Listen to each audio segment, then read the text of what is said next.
Go yard. I got so much motherfucking design on right now. Break it down, bring it back, make it clap. I got 3 old thoughts, new guap, where that damn bitches on my line, and you know they come strapped. Bismillahirrahmanirrahim. Assalamualaikum warahmatullahi wabarakatuh. Bertemu lagi bersama saya Intan Dinila dari kelas C3 Manajemen dengan NPM 101200024. Pada kesempatan kali ini saya akan membuat sebuah video mengenai memastikan pasokan sumber daya manusia dan proses manajemen suksesi bagi karyawan. Dan video ini ditujukan dalam rangka memenuhi tugas evaluasi akhir semester mata kuliah sumber daya manusia. Semoga video ini bermanfaat. Selamat menyaksikan. Materi yang pertama mengenai definisi pasokan tenaga kerja. Pasokan tenaga kerja merupakan sejumlah tenaga kerja yang ada atau tersedia yang dibutuhkan untuk mengisi posisi tertentu dalam suatu unit kerja atau perusahaan. Materi yang kedua mengenai sumber pasokan tenaga kerja. Yang pertama ada dari pasar internal, permintaan dan penawaran yang berlangsung di dalam suatu organisasi. Perusahaan memindahkan karyawan dari satu unit ke unit lainnya.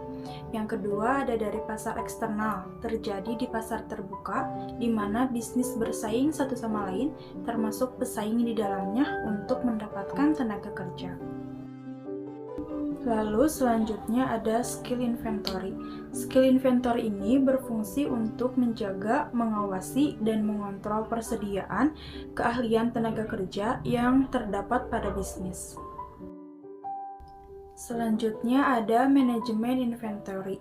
Berfungsi untuk menjaga, mengawasi, dan mengontrol persediaan keahlian tenaga kerja yang terdapat pada suatu bisnis dalam sebuah perusahaan.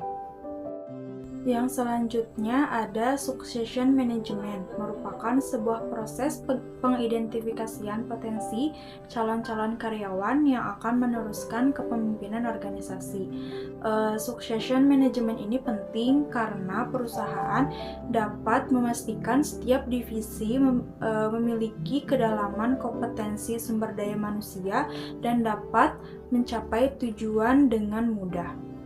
Lalu selanjutnya ada manfaat manajemen succession. Yang pertama, meningkatkan ketersediaan sumber daya manusia yang berkualitas, resiko kehilangan pimpinan perusahaan berpengalaman dapat berkurang, dan menghemat waktu dan biaya rekrutmen karyawan baru. Selanjutnya yakni cara menerapkan succession management. Yang pertama, mengidentifikasi tujuan perusahaan. Yang kedua, menentukan posisi kunci yang akan dituju. Yang ketiga, fokus pada matrik kebutuhan kompetensi.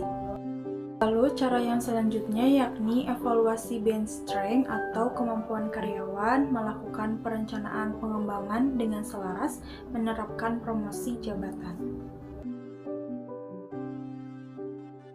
Materi selanjutnya mengenai separation atau pemisahan.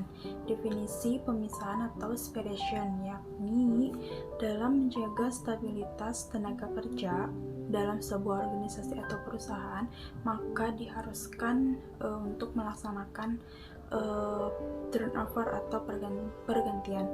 Namun dengan adanya turnover tersebut memberikan banyak efek terhadap peningkatan biaya, diantaranya yakni peningkatan biaya pengangkatan, biaya pelatihan, tingkat kecelakaan karyawan baru lebih tinggi, hilangnya produksi selama pemisahan, peralatan produksi tidak dimanfaatkan secara optimal, tingkat pemborosan dan barang sisa meningkat, serta upah lembur meningkat. Macam-macam separation. Separation terdiri dari 1. Pensiun. Pensiun merupakan seseorang yang sudah tidak bekerja lagi karena usianya sudah lanjut dan harus diberhentikan. Yang kedua, pemberhentian merupakan pembebasan dari pengkaryaan karena organisasi sudah tidak membutuhkan jasanya lagi. Yang ketiga, ada pemecatan. Tenaga kerja tidak memberikan hasil kerja yang memuaskan, baik itu prestasi kerja ataupun sifat karyawannya itu sendiri. Dan yang keempat, ada penempatan di luar. Hal ini dilakukan untuk pengembangan atau juga sebagai hukuman bagi karyawan.